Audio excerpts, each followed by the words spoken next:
और है अल्लाह मियां के पास। आपको पता ही नहीं है 1971 वॉर में, 65 वॉर में एक आदमी रामपुर में 10th क्लास में पढ़ता था। 65 वॉर में रामपुर कैंटोनमेंट एरिया से जब फौज जा रही थी, उसने लोगों के साथ 20-25 लड़कों के साथ मिलकर सड़क खोद दी थी। उस जमाने आईबी नहीं थी, इंटेलिजेंस ब्यूरो नहीं बना था। जो डिस्ट्रिक्ट मजिस्ट्रेट होता था, वहां के डिस्ट्रिक्ट मजिस्ट्रेट मिस्टर सहाय थे। उस लड़के ने मिलकर, मैं 65 की बात बता रहा हूं, उसने सड़क खोद दी। आर्मी का जो कन्वॉय था वो घंटों रुके रहे। 10वीं क्लास का लड़का था। सहाय साहब ने उसको अरेस्ट किया। दिल्ली से ऑर्डर गए कि इसको शूट कर सकते हैं आप, लेकिन सहाय साहब ने यह सोच के कि यंग लड़का है, गलती हो गई होगी, उसकी धुनाई तबीयत से की और फिर यह कहा कि 24 घंटे में शहर छोड़ दो तुम। यह कोई मामूली लड़का नहीं है। वो आदमी रामपुर से भागा, रातों रात अलीगढ़ आया। अलीगढ़ मुस्लिम विश्वविद्यालय तो दूसरा पाकिस्तान है, आपको पता ही है।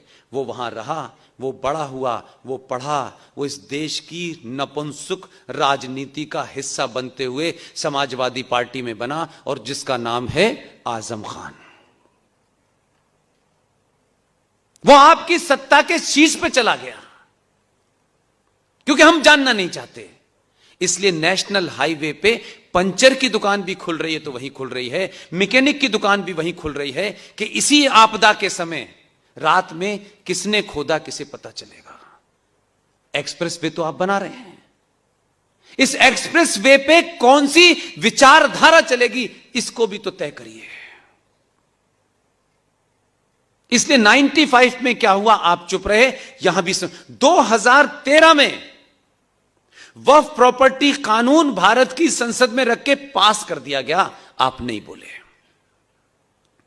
आप नहीं बोले। महंगाई पे बाजार बंद, जीएसटी बढ़ गया, बाजार बंद, इनकम टैक्स कम दो इसलिए काम नहीं करेंगे। हम यही करते रहे ना, यही किया।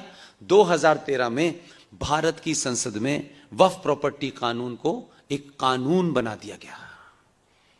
आपको बताऊं, आप सुनना चाहते हैं? सच में वक्फ प्रॉपर्टी एक्ट 2013 के तहत उस कानून में ऐसे प्रावधान कर दिए गए हैं कि ये जो हॉल है आपका, ये सरकार का होगा या किसी प्राइवेट आदमी का होगा। वक्फ प्रॉपर्टी बोर्ड अगर सिर्फ ये लिख के भेज दे कि ये हॉल वक्फ प्रॉपर्टी पे बना हुआ है, आपको नोटिस भी सर्व नहीं होगा। एज पर द कानून नोटिस सर्व नहीं होगा। एक आदमी आएगा और ये कहेगा भाई इसको खाली करो, हटाएं इसको। आप पूछेंगे क्यों? बोले कि आपकी प्रॉपर्टी नहीं है। जो ये कह रहे हैं कि ये वक्फ प्रॉपर्टी पे है, आपके कानून के तहत उसे प्रूफ नहीं देना, उसे सिर्फ कहना है। धक्के देख करके बाहर निकालेगी, सब बंद करके ताला लगा करके वक्फ प्रॉपर्टी वालों को चाबी दे देगी। आप बड़े कानून, उसूल, मर्यादाओं से चलने वाले महान नागरिक हैं देश के।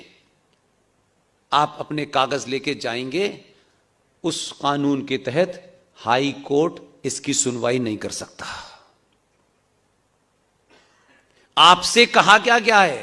क्योंकि आपको सोने की आदत है, सोइए। यह कहा गया है कि आपको अपनी लड़ाई लड़ने, अपने कागज लेके वक्फ प्रॉपर्टी का जो बोर्ड है उसके ट्राइब्यूनल में अपील कीजिए। अब आप मुझसे पूछ सकते हैं कि इस बात में क्या सत्यता है। यह मन में आपके आ रहा होगा, आपको लग रहा होगा कि इतनी चौंकाने वाली बातें हैं, हमें कैसे नहीं पता? हम तो रोज टाइम्स ऑफ इंडिया पढ़ते हैं, हम तो रोज 1 घंटे टीवी देखते हैं। यही आपको लगता होगा ये सारी बातें मुझे ही क्यों पता हैं? जाइए घर पे वेरीफाई करिए। कल भी मैंने कहा और आज फिर कह रहा हूं, नई नई शादी हमारे यहां बच्चे करते हैं, लड़के लड़कियां, पूरा परिवार शामिल होता है, शादी होती है, बड़ी खुशी होती है, और पति भी कमाल का आदमी होता है। अपनी अच्छी खासी पत्नी को, जिसके साथ अभी जीवन उसने शुरू किया है, सबसे पहले उसे ताजमहल दिखाने ले जाता है। मैं पूछता हूं, कभी 2 बार अपने मन से भी तो पूछा करो कि यार हम ये क्या करने जा रहे हैं, कहां जा रहे हैं, क्या दिखाने ले। ताजमहल, क्योंकि हमें पढ़ा दिया गया है, तो हमारे मां बाप की, हमारे बड़ों की जिम्मेदारी नहीं थी कि ये गलत लिखा है बेटा, ये नहीं है।